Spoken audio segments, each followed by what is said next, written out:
The breaking news, stay at home. That is the order tonight from 4 state governors as the coronavirus pandemic spreads. New York, California, Illinois, and Connecticut all ordering non-essential employees to stay home. Those orders cover 75 million people across the United States. New York's governor today telling non-essential businesses in his state to reduce their workforce to 0.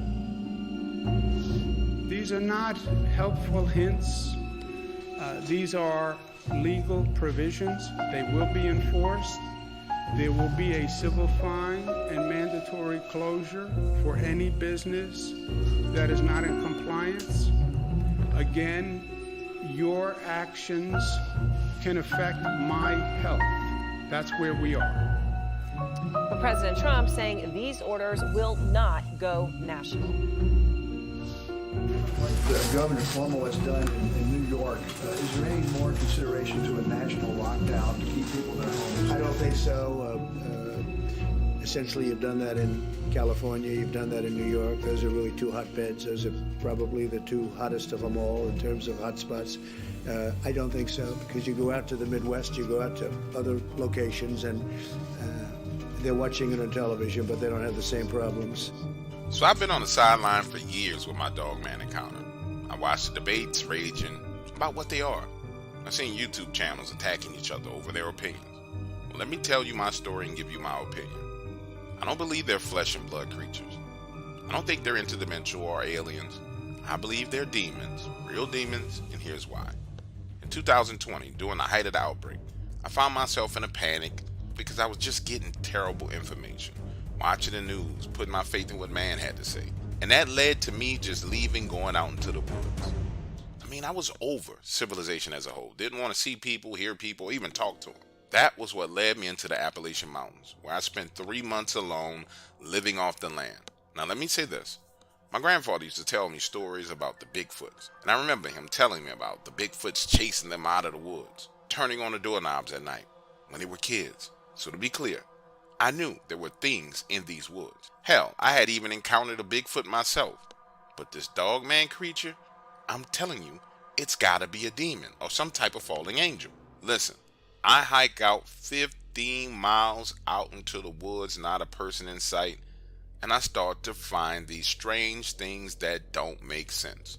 The first thing I experience is this wall of thick, warm air. Understand, this is during March. It's cold in these mountains. So now, imagine a scene. I'm walking along and the entire temperature changes. Not enough for the snow on the ground to melt, but enough for me to notice it. So now, I have my hand extended out, walking, following along with it inside of this wall of hot air. And I move for a solid 400 yards before I start to hear something stalking me in the woods. The craziest thing about the situation is the leaves aren't on the trees. I got clear line of sight. I hear it stalking me, but I don't see it. And that really freaking confused me. Now, I need you to understand my living situation while I was out there. I wasn't living in a tent. My base camp was a real bushcraft camp. A dugout built into the side of a ridge, right there on the entrance of a collapsed mining shaft. When I stumbled upon it and went inside, you could walk about 10 feet and then there was this wall of rocks. So I figured this would make the perfect shelter and I went to work. It took me 3 days to make it tolerable. By the 7th day, it was completely comfortable with a front door, a smokestack, and it felt secure and safe.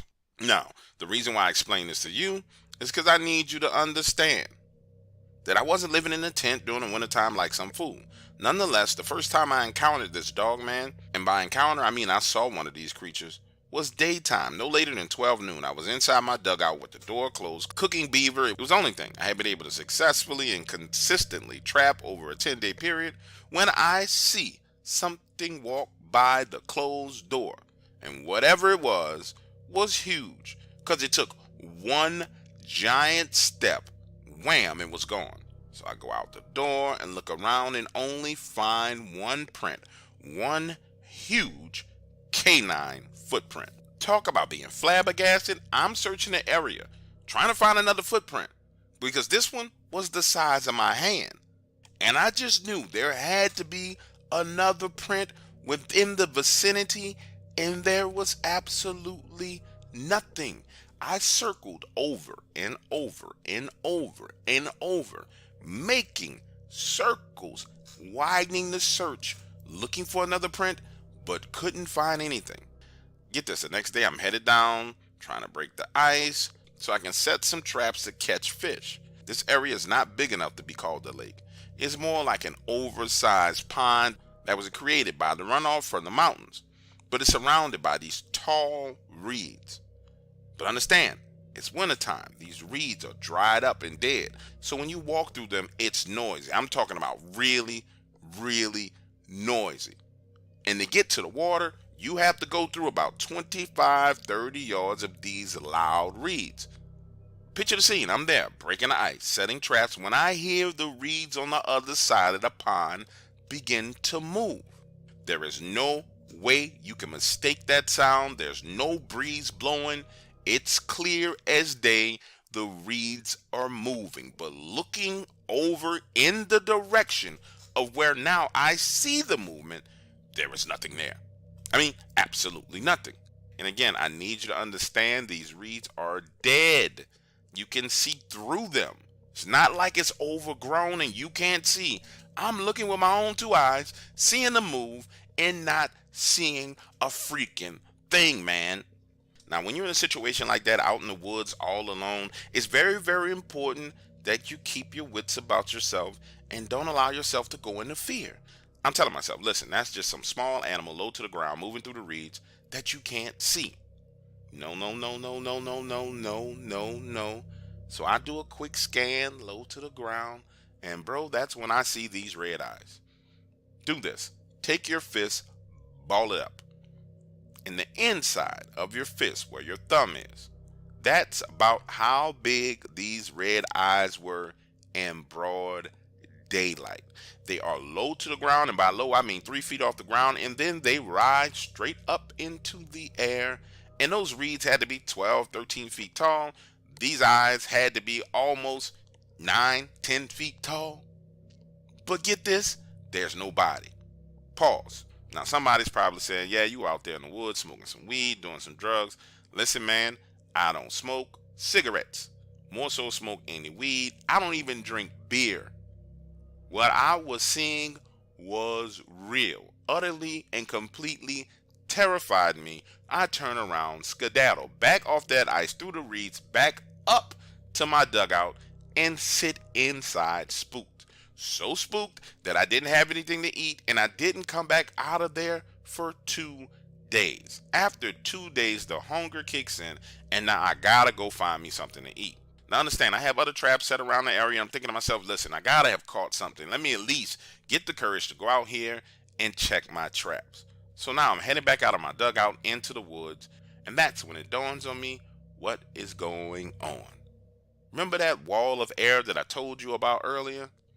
Well, bro, I walk into that wall of air, and on the other side of it, it's 4 to 5 degrees colder. And I come to the realization that somehow that wall of air has moved, and I am literally inside of it. And I remember standing right there where I could reach my arm back into that warm air and saying to myself, what in the world does this mean? So I start moving around, checking my traps, and then I notice that hold up for a moment. The woods are quiet. And I'm talking about eerily quiet. No birds, nothing rustling on the ground, nothing in the trees. It's just quiet. When I get to my trap, I realize that I've caught absolutely nothing. And when I say nothing, I mean absolutely nothing. 14 traps set around the area and not a thing in any of them. My only option was to head back down to the pond and try and catch me some fish. And this is when I saw Dogman wide out in the open. Imagine the scene. I'm coming downhill. The reeds are in front of me. To the left are this set of trees.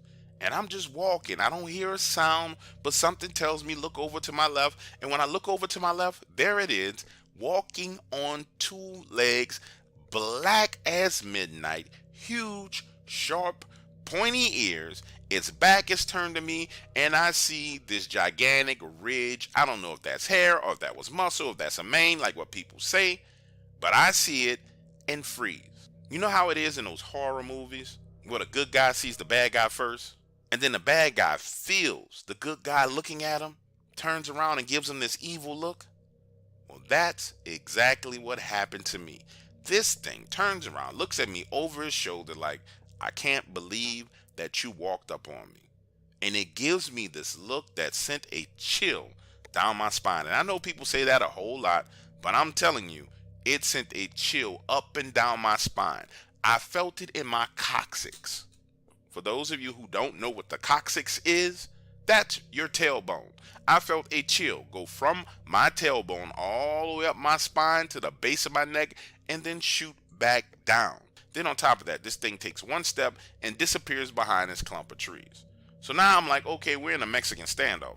I'm not about to run and you're not finna come from around those trees and get me.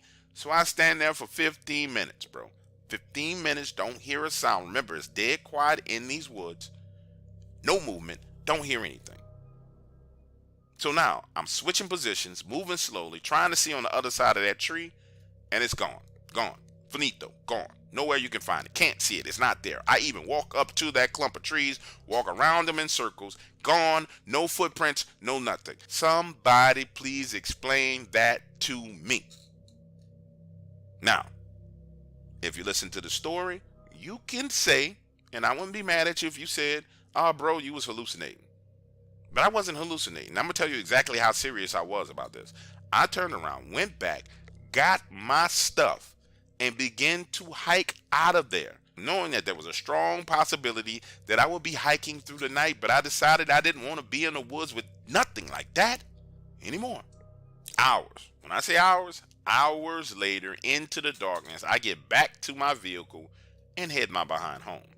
And that was the end of the COVID pandemic panic for me. When I realized that the woods, which I thought was a safe haven, wasn't really a safe haven for me. Nope. I'd rather just lock myself in the house, eat Spam, and not go outside and talk to people. Screw that. Not going in the woods, not with that thing. Because if it was an animal, it wouldn't be able to do any of that. Not possible. That's not an animal. That's something demonic.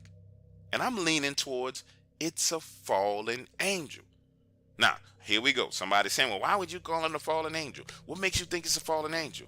Oh, I read my Bible. I'm reading it, and it talks about Lucifer, Satan, right? At one point in time, he was an angel of light. Another point in time, he was an angel adorned with all these stones and stuff on him.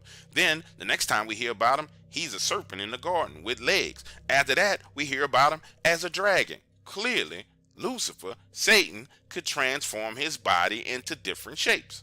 Now, I don't know if you follow my theory or not, but clearly an angel can take any shape. It's written right there in the Bible. And all I could think to myself was, what just if these things are fallen angels that decided to take the shape of werewolves? I'm not going to be able to outrun, shoot, fight, stab, kick, nothing. I'm not going to be able to do anything with that. So guess what? I just don't go in the woods anymore.